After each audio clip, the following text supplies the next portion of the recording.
They were young, they had been active, and now they were lying in beds, doped up on morphine.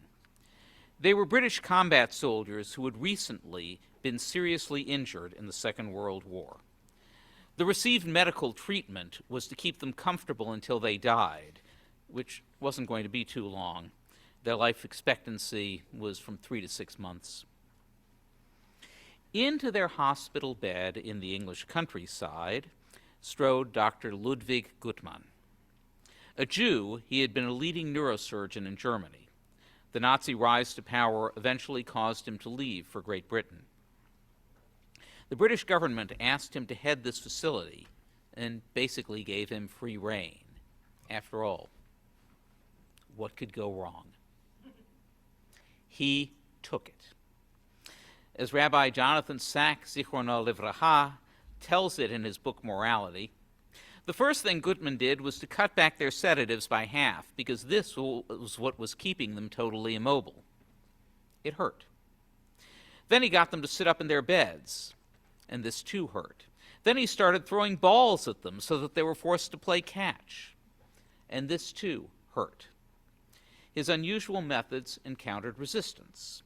In the movie about Guttmann that I saw earlier this summer, his antagonist, a surgeon in the unit, challenged him to answer the question, "These are moribund cripples. Who do you think they are?"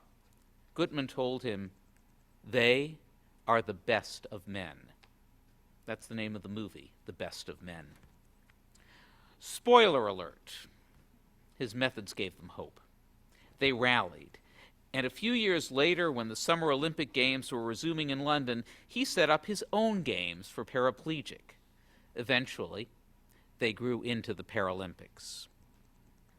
How did Guttmann see something in these soldiers that no one else saw?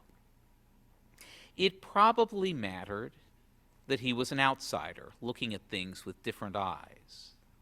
It may well have mattered that as a Jew in Nazi Germany, he knew what it was like when people thought your existence burdened everyone else. The Talmud tells the story of a certain rabbi who was known to have miraculous healing powers. When he himself felt ill, he was ministered to by another healer. The Talmud asks why he hadn't just healed himself, and it answered, "A prisoner cannot release himself from prison." These soldiers did remarkable things in helping themselves get better. For a long time, people haven't noticed the efforts that those in difficulty make to survive and improve, focusing only on those who give help from the outside. The slaves did plenty without Abraham Lincoln. But I fear sometimes we may have gone overboard in this, because Lincoln mattered too. Guttmann mattered too. A prisoner cannot release himself from prison. It takes an effort by everyone. Last night, I spoke about Martin Buber. Buber's friend and collaborator on many projects was the philosopher Franz Rosenzweig. He wrote a letter to his sister-in-law, talking about the Israelites crossing the sea after God had parted the waters. So imagine the scene. They're getting stuck in the muddy seabed as they try to hurry over before the waters return. This is how Rosenzweig saw how they made it. Each of us can only seize by the scruff whoever happens to be closest to us in the mire. This is the neighbor the Bible speaks of when it says to love your neighbor as yourself. And the miraculous thing is that although each of us stands in the mire of ourself, we can each pull out our neighbor, or at least keep them from drowning.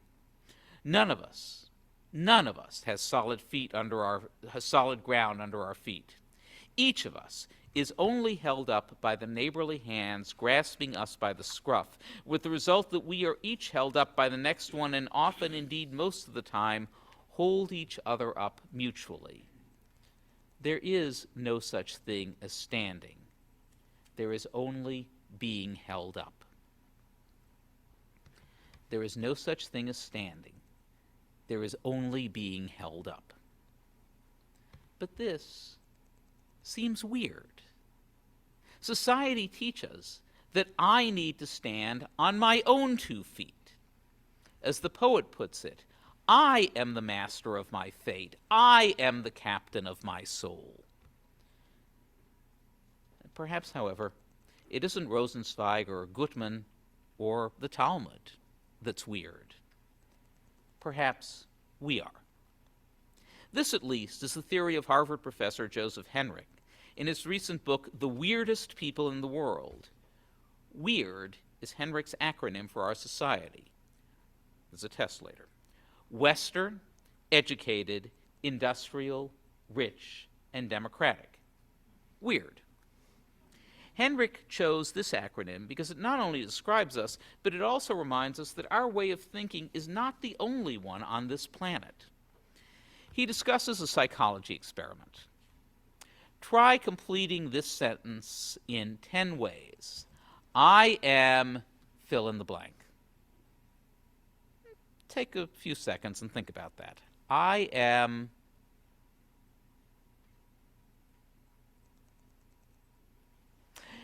in the United States and Western Europe, the standard answers were something like, I am curious, I am passionate, I'm a nurse, I'm a kayaker. We are less likely to answer, I'm Josh's dad, or I'm Leia's mom. Weird people focus on their passions or achievements. But for people who haven't had so much contact with the industrial West, their answer is much more likely to focus on their relationship within a group. It's not about how I make myself. It's about how I fit in. There's nothing wrong with being weird, but it isn't the only way to be. And it pushes us towards certain approaches. We are taught the virtue and value of self-fulfillment. It explains much of what we do. We want to make ourselves better. When we ration our limited free time, we focus on things that benefit us. Everyone who wants part of your time sells you on the value they provide you. A gym can make you healthier. A book club can make you more educated. A synagogue can provide you an opportunity to meet other people, can furnish you a place for reflection, can give you a spiritual high. But there's another reason to join a synagogue, one that isn't so popular in a weird society. Several years ago, the columnist David Brooks wrote a piece about the problem with commencement speeches. He said graduates are told to follow your passion, chart your own course, march to the beat of your own drummer, follow your dreams, and find yourself. This is the litany of expressive individualism, which is still the dominant note in American culture. Brooks suggests that instead, the speaker could be advising the graduates to put themselves into a family, a community, a set of tasks that have at their heart helping your work team rather than yourself, or helping others in various ways. He concludes, the purpose in life is not to find yourself. It's to lose yourself. It's to lose yourself in something bigger. As Jonathan Sachs puts it, it's to go from I to we. When the I predominates to the exclusion of the we, when I focus so much on what's good for me and you focus so much on what's good for you, you and I and our society are, in the Yiddish expression, afzuris, in trouble. Our society has produced many good, even remarkable outcomes. When I got to Temple at Chaim, I used to show our 7th graders a movie made many years ago. Some of you will remember this one. It taught about dealing with death, and the scenario was the passing of an aged relative. The aged relative was said to have lived a good long life. He was 70. I know.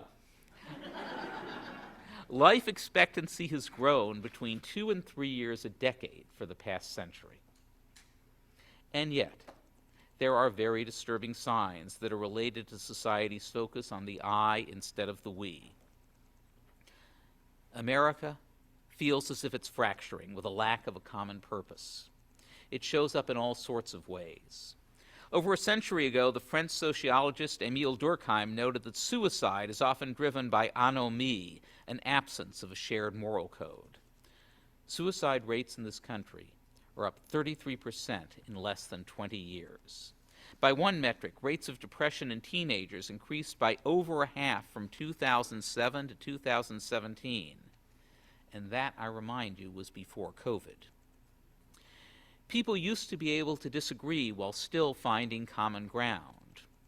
A recent article in the Wall Street Journal noted that people aren't arguing about issues anymore. They're arguing about whose political team you're on. In an experiment, researchers gave people a math problem that had a political component. Some subjects were told that crime increased with a ban on concealed handguns. Others were told that it decreased. How they did on the problem depended not just on their math skills. They were more likely to get the correct answer when it matched their political outlook.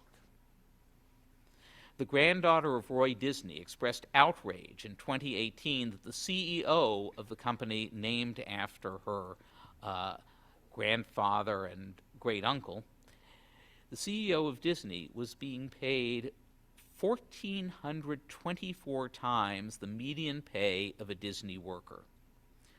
This is not an isolated example. In 1965, the average ratio of a chief executive's pay to that of a worker was 20 to 1. Now it's 312 to 1. There was a time when an executive could genuinely believe what's good for me is also good for us. No longer. Several years ago, the Harvard political scientist Robert Putnam wrote a book called Bowling Alone. He found that more people than ever were going bowling, but fewer were joining teams. They were bowling alone. And it's not just bowling. He studied the use of I and we in all American and English books published between 1900 to 2008. The use of we has been relatively stable. However, I falls steadily from 1900 to 1965, after which it rises steeply. For some time now, I has predominated. There's an alternative, if we'll take it. Yes, it's important to explain to people why they will benefit from being part of a synagogue community, but it's just as important to explain how they can benefit others. The we is as vital as the I. People are looking for community, for meaning. They often express that to me when they join the temple. But getting community requires giving to the community. Viktor Frankl was a psychologist who survived the terror of the Holocaust in a death camp. When he got out, he put what he had learned into a new psychological method that he called logotherapy. It sought to provide psychological healing through our search for meaning. And that search could be encapsulated, he said, in this expression. We should not ask ourselves what we want from life. We should ask ourselves, what does life want from us? Those of us who joined our Slichot observance last Saturday night saw a short film called Stranger at the Gate.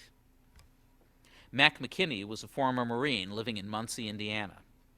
After 9/11, he decided that to protect America, he would blow up the local Islamic center and kill as many Muslims as he could. He went to the center to get proof that Muslims were a threat.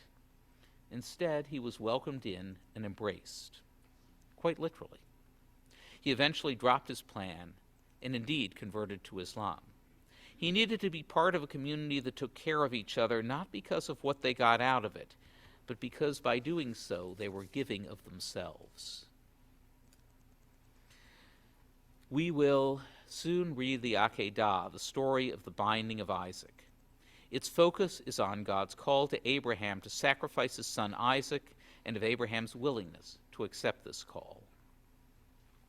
Just at the fateful moment, an angel cancels the demand, and Abraham finds and sacrifices a ram in Isaac's stead.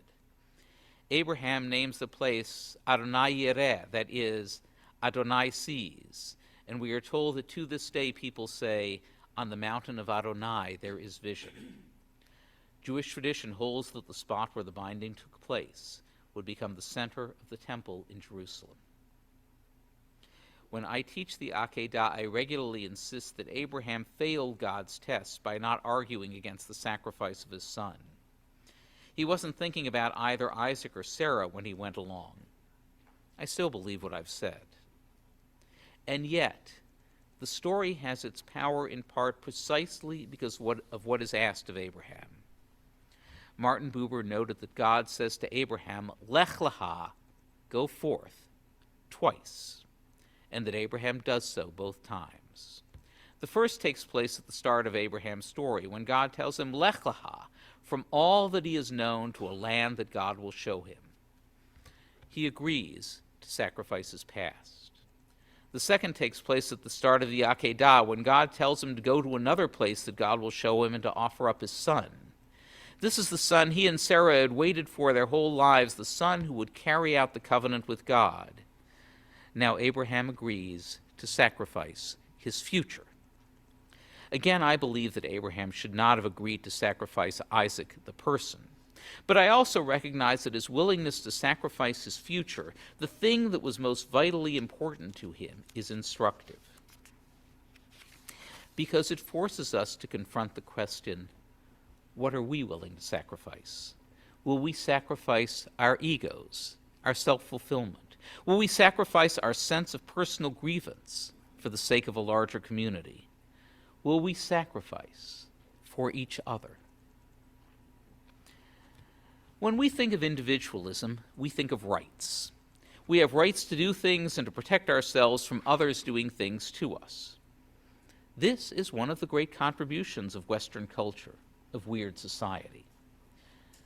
But there's no term for right in traditional Hebrew. Modern Hebrew had to repurpose another word to use for that meaning. There is, however, a very known traditional Hebrew word not for what I have, but for what I owe. The English for what I owe is obligation. The Hebrew is mitzvah. We are the people of mitzvot. Most of the time when we hear or say mitzvah, we are using it in the Yiddish sense of a good deed, something we can do or fail to do depending on our mood. However, the Hebrew word is deeper and more demanding. A mitzvah is something we do not because we feel like it, but because we have taken it on as an obligation. In a world of I, that's countercultural. As an individual, I want self-fulfillment, not a commitment to others. But in a world of we, obligations are part of what keeps us together as a society. My obligations call on me to lose myself in order to strengthen community. An obligation is what life demands of me. Don't worry, we'll still have the I. We always will, because we are too weird not to. But when we occasionally look past the I to the we, when we look past our benefits to our obligations, we can work together to build a world that is better than the one we have.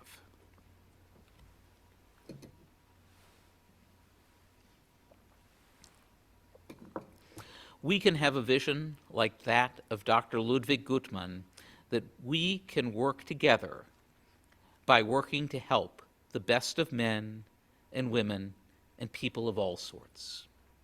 That is the vision that God spoke of on the mountain, the vision that will make a better world our inheritance. Ken Yehi Ratzon, be this God's will.